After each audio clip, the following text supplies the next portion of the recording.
I think what one of the most important shifts in the social web is the move from experimentation to purpose-driven business. Here in Europe, and I have quite of a good view of what's going on in Europe. I lived here for the past 5 months and worked with startups, with businesses, with governments.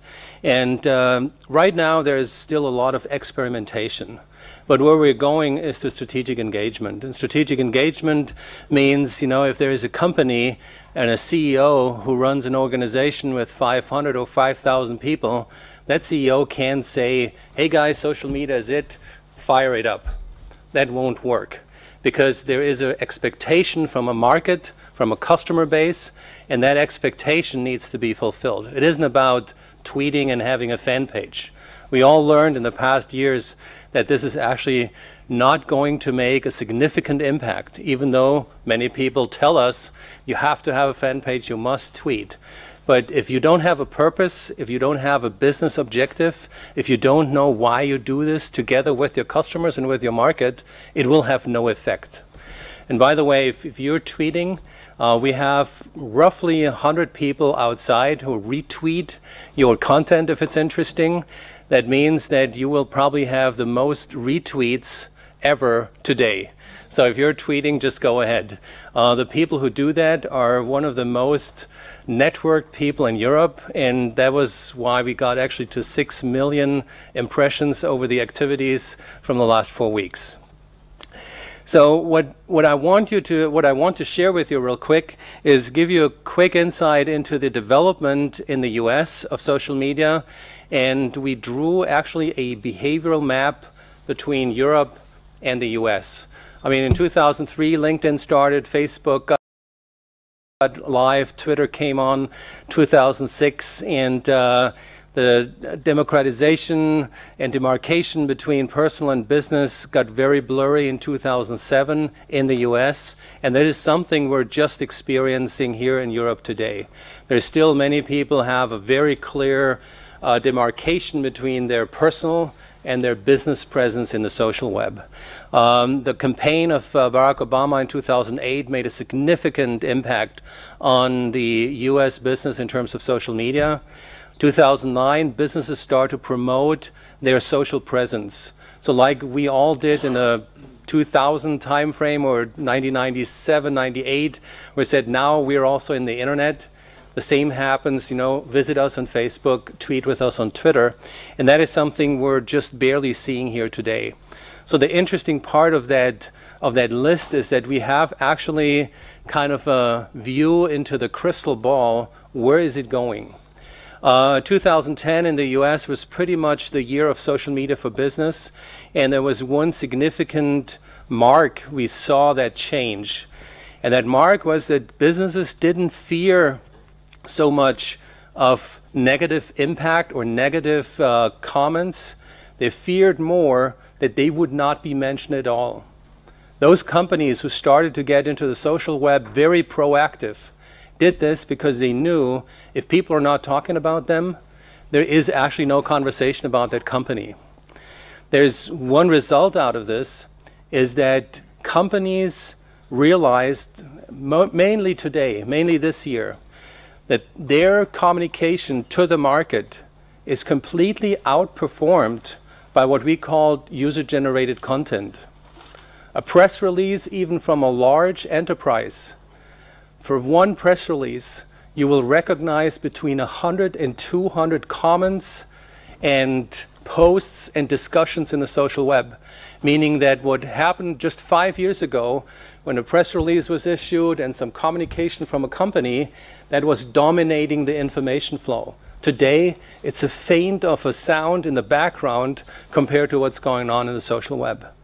And companies realize that they are outperformed on their one-way street, and this is why that discussion about user-generated content became so important, because these users and customers, people who like or don't like a company, have a voice now.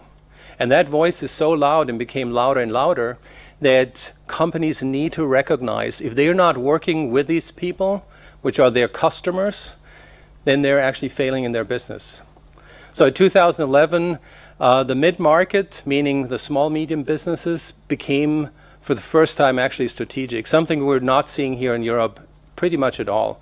We did, with our 30 strategists and 200 or almost 300 volunteers, we made a very deep look into what's going on the business side in Europe, and the mid-market is actually not ready yet. So as I said, this is sort of a look into the crystal ball. We know it's going to happen, and the earlier we know and the better we know, the better we can react. Okay? Next slide, please. So what we did a couple months ago was a comparison between social media engagement measured by so-called sentiments. That's done by social media monitoring tools. There are a variety of it to do that. And profitability of the companies. That's a report we will actually publicly issue in the next 2 months, so you're probably the first to even see it. On the left-hand side, you see companies who are engaged in the social web, who oftentimes mention as they do it good, they do it well, this is how they do it, and their profitability side. And then on the right-hand side, you see companies who are not engaged. The only engagement comes from their user base, from their customers, from their employees maybe, and with no response from the company at all. And then we see a lot of losses. The figures show that these companies in aggregate make $60 billion in loss, just not existing in the social web at all. On the left-hand side, $30 billion in profit, highly active, very engaged. And the sum of all this is the left-hand side companies realize what's going on in the market very early on, react as good as they can, and clearly when you see the names, they're far from perfect. But what they're doing, and this is what we consumers all want, they at least react, they at least try to get in touch with us or allow us to get in touch with them. I mean, from a customer perspective, how stupid may that be that they allow us to get in touch with them? I mean, we're the customer, we're the most important asset. And so this shows pretty good when we go into more details, which I can't do today, how impactful social media is to those kind of businesses. Thank you. So what we realized all in all, that the democratization of influence, which is the title of my new book also coming out end of this year, is actually happening on a global scale. Democratization of influence means influence isn't any longer dedicated to large-scale leaders, political leaders or corporate leaders. Democratization of influence means that the population have a huge amount of influence in what's going on. We see this in Egypt, we see this in companies, we see this in customer bases, we see this basically across the line. Now, if we think of a global scale, that doesn't mean this is only tied towards large enterprises. This is also tied towards the shoe industry in Italy, who is selling just locally today instead of getting at least across Europe. Next slide, please. So what we did, instead of telling you how cool this is and what companies could, should, would do with the social web, we decided 6 weeks ago, we want to actually show how it works. So I asked a couple of our alumni to work with me on a social media assessment for the European market, which was, for all of us, including myself, a first, because we have never engaged in a project that size, even though we did very, very large-scale projects. But 500 million people country is kind of a big deal. We got 30 people together, and what they did was actually analyzing what's going on in Europe today and helped us with a strategy to develop what we can do together. And clearly, there's a lot we can do together. Okay? So the preparation was very focused on business and business relevance. Our focus was sort of the key word for the whole initiative, because the sheer size would not allow us to go into great breadth or width. We crowdsourced basically a strategy. We had a team of 30 plus additional 250 contributors. Roughly 1,000 pages of resource were created in 6 weeks. We tweeted about this, we asked people, and we had a reach of, as I said earlier, 6 million who contributed and helped and got insights and inputs. And that is what social media at the end is all about. It is clearly not about marketing. Media has no effect in social media. And that is something most of the companies in Europe still need to learn. Social media is about social, it's about engagement. And what happened is we looked at the 3 most important industries per country, at the perception of social media and the business opportunities. Okay? So job creation was clearly our overarching goal. But we also understood we cannot direct companies to create jobs. Jobs cannot be created, business can be created. So growth is the most significant driver for job creation. Job creation on its own doesn't exist.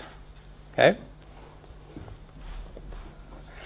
So what we did is we looked at all kinds of inputs we had from that relatively gigantic research, and we found a couple common items. So we looked at the various industry segments. We looked at the luxury industry in France, which is pretty big, the shoe industry in Italy, orange farmers in Spain, and so forth. And we had a common pattern. Most of those companies are still not today used to think of Europe as one nation. They're still selling just in France. However, other countries, including the US, sell their oranges from Florida even into Spain. I don't understand why should I buy, even though I live in America and I love the country, but I don't see why I should buy Florida oranges in Berlin if I can get them from Spain. The logistics, however, is so old and so structured that this poor farmer in Florida can't sell the oranges even to Berlin. So social media can help all these mid-market companies to strengthen their business, to grow their business just within Europe, within that one single digital market where we actually can buy and sell in one currency. We have pretty much legalized or homogenized all the legalese, so there is no reason not to. But if you ask a mid-market company, they would tell you, I don't have the funds to do all that.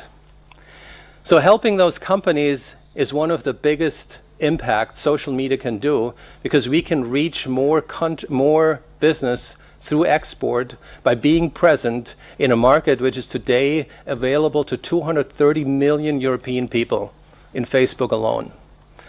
So the results of the strategy was to actually start building and educating strategists around Europe who can do that job with and for those companies. Creating an initiative for thousands of people who actually engage in this social media effects, understanding it isn't about media and it isn't about marketing, but it's about, in this case, export. We choose to run the export side as number 1 because this is where we probably have the fastest success. We could do this probably within a matter of months to help people understand how they get their products from a country, from a local business to at least European-wide business. And we decided that probably the greatest way to expose that success is by building a competitive platform where we feature those companies who show that growth, feature those companies who is active in that social web. And the way easily to do that is have their customers vote for those companies and say, this is what we want to do, this is a cool company, that's a cool company, yeah, we're behind this one. And that will be probably driving more businesses into social media than all the fingers saying you got to do this, otherwise you're dead. Because one thing have all business owners in common who are just even mediocrely successful, they're all competitive animals. So if we show them a platform where they can compete with each other across Europe, we believe that would be probably a very good thing to do. Okay, I think that was the last slide. Was it? All right. 1451, very cool. Thank you very much.